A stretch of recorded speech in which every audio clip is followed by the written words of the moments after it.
Hi, I'm Emma Sutherland, clinical naturopath, author, mum, and your host today.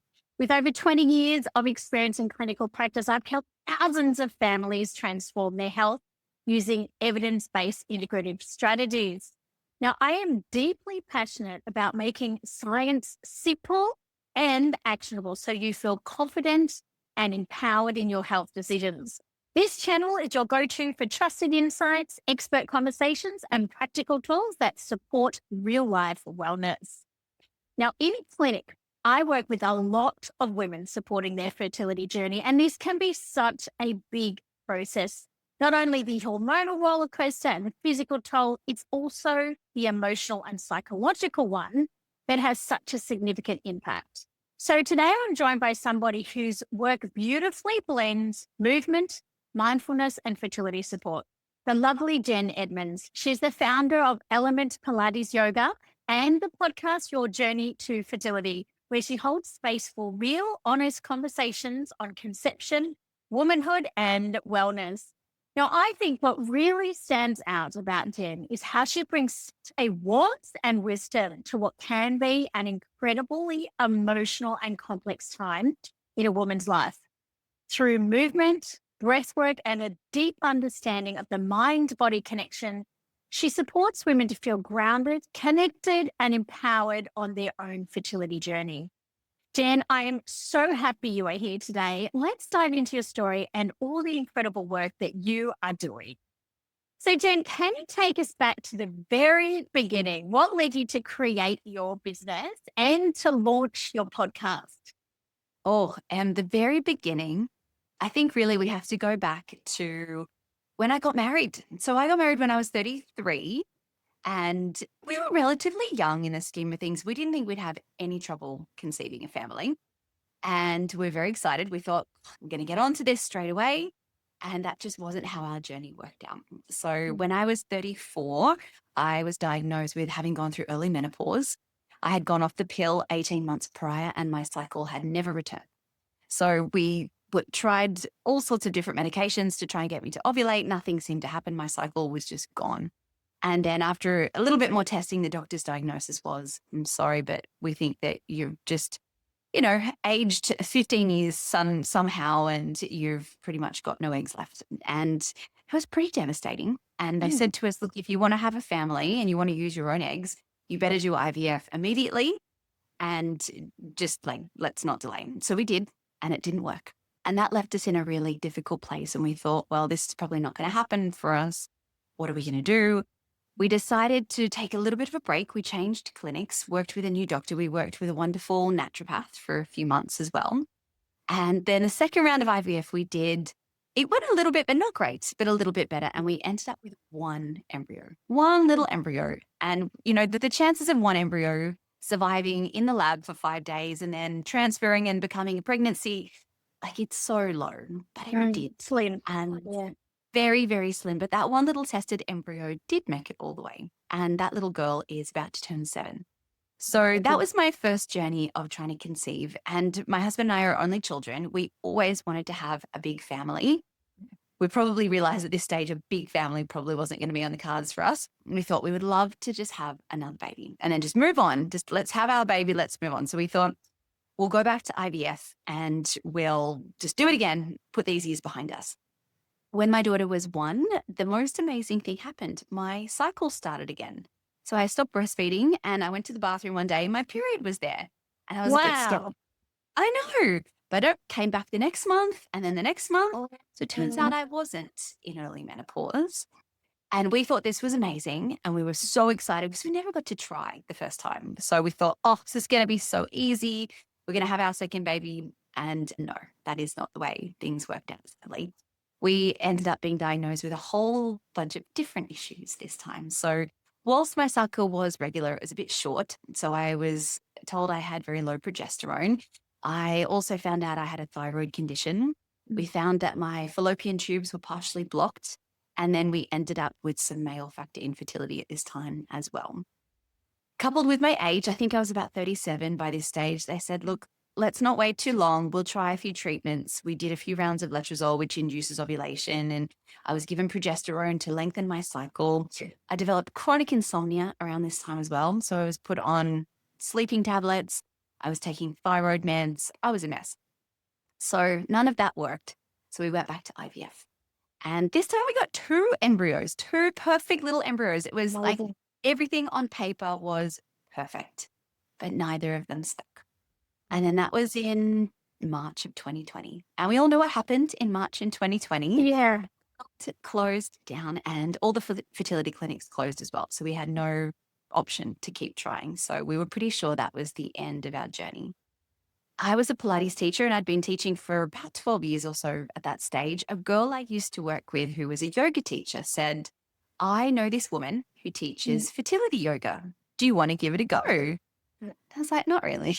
Like, what's a bit of yoga going to do, mate? I just went through IVF again. It hasn't been successful, but look, I had tried everything else. I thought I'll give it a go. Didn't seem to woo for you at that point in time. Bit. Was I was it? an exercise science person. I hated yoga. In Yeah. my mind, exercise needed to be challenging. I needed to feel exhausted. I hated going to a yoga class, but like, why are we lying here? Can we do some push-ups or something? This is so boring. What a waste of my time. Yeah. But honestly, it was the one thing that I hadn't done over this whole period. So this had been, it had been about nearly 4 years by this stage. And I never slowed down. Didn't even for a second consider that perhaps my nervous system was extremely dysregulated. What a surprise I wasn't sleeping. I was a mess. So I started working with this lovely woman who was a fertility yoga teacher, and little things started to change in my life. My insomnia disappeared. And actually, that wasn't a little thing. That was a big thing. It had been months since I had had a proper night's sleep. And I thought, if this cures my insomnia, I will do it every day for the rest of my life. Like, I was sold. Like, I'm a yogi now, bring it on. And then my thyroid condition started to heal. So I'd go in to get my bloods done, and I hadn't changed my meds or anything else, but my results would come back better. And then I fell pregnant naturally, and we were blown away, surprisingly. Not surprisingly. Sadly, we lost that baby at 8 weeks. And that was a really hard time. Don't get me wrong. But at the same time, I thought I did something that I was told was impossible. Doctors said, you've got like a 5% chance that IVF will work for you, let alone falling pregnant on your own. But I did it. And I thought, you know what, I can do it again. So I went back and retrained as a yoga teacher, employed all the principles into my life. And then at the very end of 2020, I fell pregnant again. And that little boy will be 4 in a few weeks. So that's my story. And that's why I created the business and the work that I do. And now I get to support other women all around the world who are struggling through infertility as well. I think your story is amazing. I also don't feel it's uncommon, the depths of the pain, the horrible way that messages are delivered to women, the intensity of those experiences when you're trying to navigate a medical system. And not just medical, you did everything, throwing everything at it is just so brutal. And I see this in clinic all the time. And what I love as well about your story, Jen, is just the incredible power of the nervous system and how we overlook it all the time.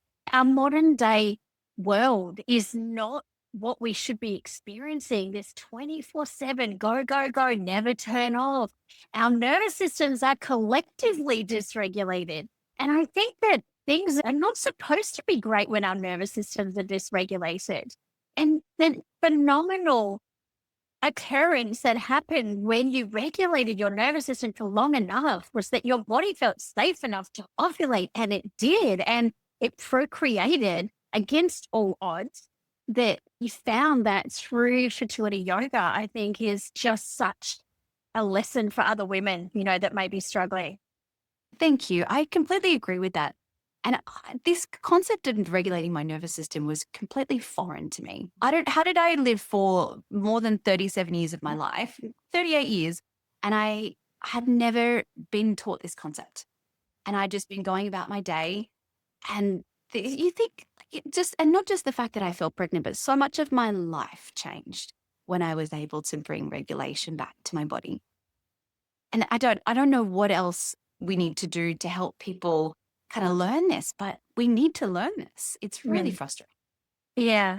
And I mean, what sort of values or philosophies guide the way that you now work with women? Because you've got a fantastic community. We'll put all your links in the show notes. But what are those values and philosophies that are so important to you that come out in the way that you work with women? The biggest thing I find is the blame that's put on women. Mm. And you nodding along. It's awful. And yes, most of our fertility issues were a female factor, but there was male factor in there as well. And it's what they estimate it's at least 50% of cases at the moment now that Yeah. are male factor. But it doesn't even matter, does it? Because when you go through fertility treatments, all the emphasis becomes again on the woman. And I hate that over and over again, even if it is a male factor issue. I see women all the time, they're blaming themselves. They're sort of told, well, this didn't happen because this didn't work right in your body and blah, blah, blah. It is so damaging and it makes me Mm. so sad. And it comes from when we're teenagers. We're told that our Yeah. periods are shameful. We need to hide the fact that it's we know how it all goes, and we go through our lives with such shame of our Mm. female bodies. So I'm determined to unwind a lot of that. And the work that I do, it comes from a place of we need to get you connected to your body and to trust your body again. And I love the woo woo stuff that yoga kind of brings to the table. But Yeah. what really got my attention was the how and the why it had had such an impact on my body. And I have a more of an exercise science kind of background where my focus has always been on, 1 + 1 = 2. I want to know why this works. The house. And Yeah. the how. And, yoga is one of those complementary therapies that is used extensively in Western medicine. It's used in terms of, PTSD recovery and those with anxiety and depression. And there's a reason for that. And there's sort of scientific evidence so much now that shows us why these practices have such a big impact. So I like to be able to tell people the how and the why, because I think we relate to that a lot. Yes, we can embrace the woo woo as well, but that's, I find, very important.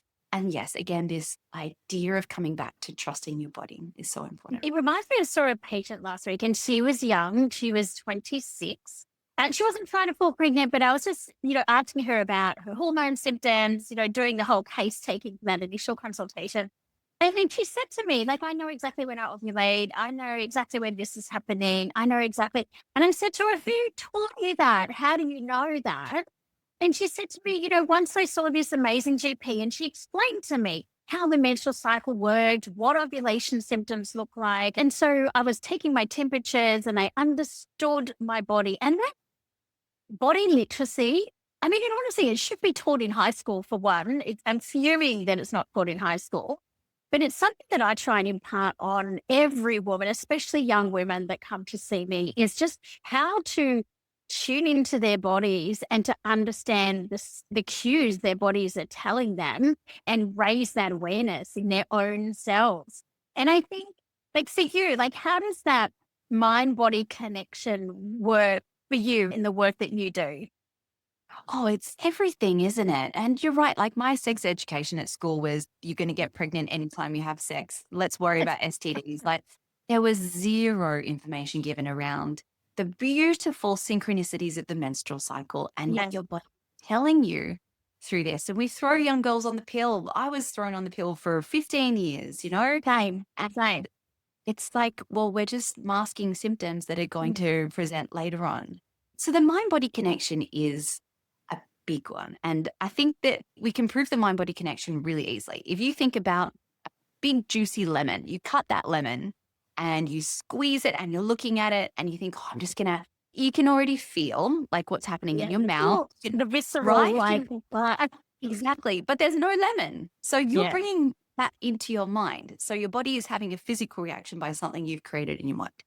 And there are a million examples I could give you like that. So to think that there's no relevancy from our mind to our bodies is really naive. And the way that West medicine is set up is very siloed. You've got your heart doctor over here, your fertility doctor over there, your brain doctor. It isn't coherent. So I like to approach it. Of course, I'm not a doctor, obviously, but we need to embrace the fact that what we think and how we do things and the choices that we make are going to have a huge impact on our bodies. And to think that they won't is, it's just, it's counterproductive. We're not going to help ourselves. And no, I'm not all about positive thinking and we have to stop negative thoughts. And when you're struggling through infertility and going through IVF, I think that's a really damaging thing to say to someone. You can't just switch off all of those fear patterns automatically. But there are so many ways in which we can address those and look at sort of those triggers that you're noticing and the things that happen when you are triggered. And are you going into that fight or flight response every time you see a pregnant woman or someone at work announces a pregnancy? And I think that when we are able to really think about our body as a whole, it makes such a big difference, doesn't it? Huge. It really does. And, you work with women on all kind of different fertility journeys. Are there any themes that seem to come up or repetitive sort of things that you're noticing in women? Absolutely. Again, we talked about the male factor thing, which I think is hugely under Mm. investigated. And I get so many girls who are around the age of 30 or in their late 20s, early 30s, they have zero fertility issues going on, and yet they can't get pregnant. And it's like, yes, but how well has your partner been investigated? So that But I see. so I'm like, my mind just does this one, right? Because I get so cranky about this that I How cranky. repeatedly have women coming in to see me that are young, nothing going on. They've had every kind of invasive test possible, yet their partner has not even had a sperm analysis. It's insane. And it's one of the first things that I'm always saying is we need to get a comprehensive, proper sperm analysis with the DNA fragmentation, with all the bits that's going to tell us what to do. And you and I both know male factor, sperm can change 96 days lifespan. We can optimize them. It's a lot easier for men than for women in that way. So, yeah, that theme of women being over investigated and men being under investigated, I think is a huge one. Oh, it's huge. So I see that a lot, and it's really, really frustrating because all my students are women. Yeah. And yes, like I said, when you are going down the IVF path, it all becomes a focus on the woman anyway. So we do need that support for them. But that I see over and over again, and it drives me crazy. The other thing I see a lot is even if there are some issues going on, whether they're big or small, I'll see women who did have a really good regular cycle. They ovulated regularly. They would expect their period within a certain number of days, not a lot of PMS. Fast forward a year or two into this process of trying to conceive and things aren't going well, we see menstrual cycles going haywire. So they're no longer ovulating regularly. Their luteal phase is really short. It's unpredictable when their periods are going to start. They have awful PMS. Things have gone completely out the window. Like, why has this happened? And it comes back, I think, so much to the stress of what you were going through and how much that stress response then throws off your menstrual cycle. And you Mm. can explain this better than I can, Em, but the hormone that makes progesterone and further downstream, the other sex hormones is pregnenolone, right? And then you need pregnenolone to also make cortisol, which is your main stress hormone. So if it pumps out lots and lots of cortisol, it then struggles to make the right amount of the sex hormones. So you're not getting that beautiful balance of your reproductive hormones throughout the month. So like I said, you can explain that probably better than me, but I see that all the time as well. Yeah. And so for women that are feeling overwhelmed in this process or kind of either disconnected from their body to begin with, what's a simple practice that you like to recommend just to help her feel a little bit more grounded? Yes, I think my favorite is a really simple practice that you can do. I like to do this before going to sleep. So hand on heart, hand over lower belly, so over your womb, and just breathe into these spaces. Close your eyes and just follow your breath. And this is something that my yoga teacher got me to do when I first started. And I thought it sounded a bit woo, but she said, Jen, I want you to ask your body and your womb if there are any messages that they want you to know. And you would be amazed at the things that can come up when you just cut out a little bit of the noise and you tune in with your body and start to listen. And sure, it sounds super woo and whatever. What have you got to lose? I think just That's true. sometimes being in that quiet place where you can find a little bit of connection with your body has a huge impact. So I would start with something as simple as that. Yeah. And, remember that book, Women's Bodies, Women's Wisdom, written by Dr. Christiane Northrup, like, I don't know, probably 25 years ago, talking about the innate wisdom inside a woman. And, often the problem is that we're not connecting to it. We're not listening to it, but it's definitely there in every single one of us. It's just our ability to tap in and to listen to that intuition and to trust it. I love that exercise of just asking the question. You might not hear anything for a little while, but then something will start whispering and coming up, popping into your mind at other times of the day about what your body needs to just feel grounded and to sort of regulate that nervous system. I think that that's such a great one. Thank you. It is powerful, so simple, like a lot of these practices, but so powerful. Yeah. And when you look at the literature around breath work and breathing and how it affects the nervous system, I think it's quite amazing that we have all of these ancient practices, pranayama. I mean, every ancient culture had breathing in their spiritual philosophies or their day to day life. And then flip to, 2025, and we have like all these biohacking people out there. I mean, I wear an Aura ring, so don't judge me. But I look at my HRV and I look at my resting heart rate and I look at what time my lowest heart rate is overnight when I sleep. And all of that is reflected with my nervous system. So, we're kind of doing this same thing in a way that ancient cultures did, but just in a modern way. But we've got so much more noise now, don't we? So much noise. It's so hard to cut out. And even little things that we don't even think are an issue, like we've got the TV on till late at night, or we're constantly on our iPads or scrolling our phones before we switch off and go to sleep.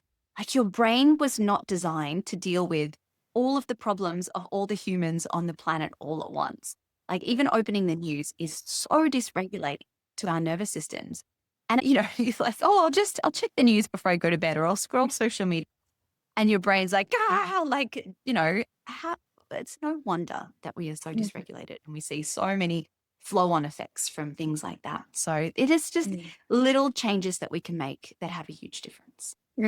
Agreed. Agreed.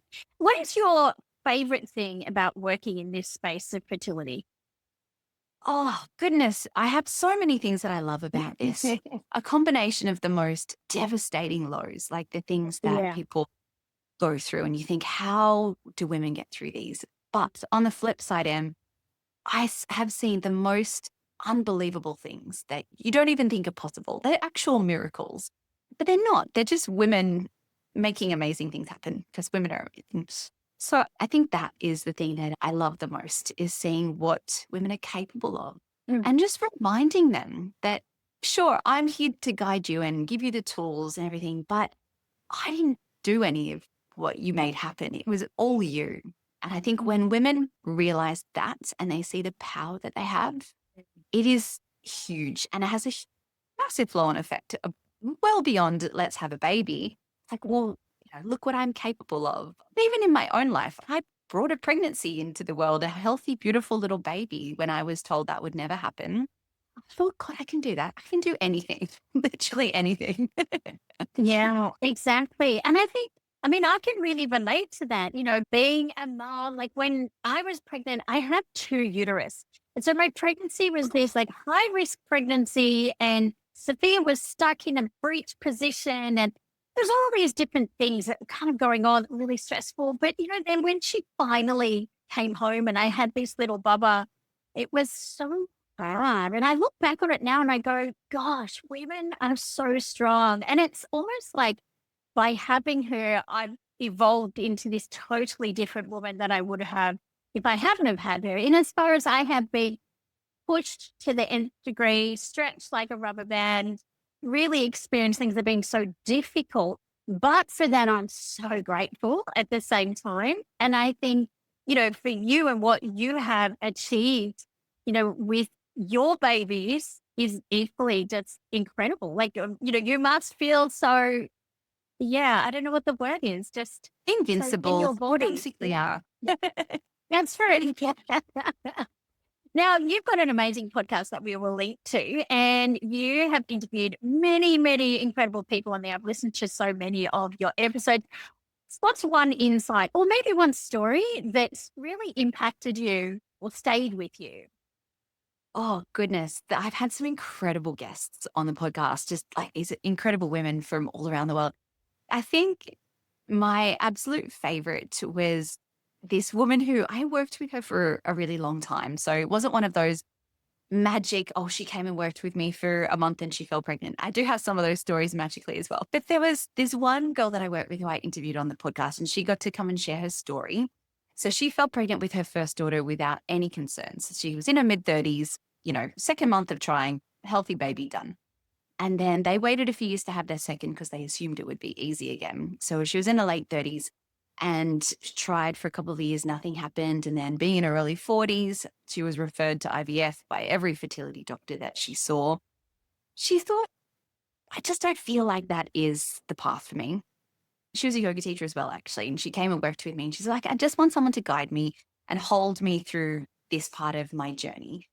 And we worked together for over 2 years. And at the age of 44, she fell pregnant naturally and is about to give birth like any day.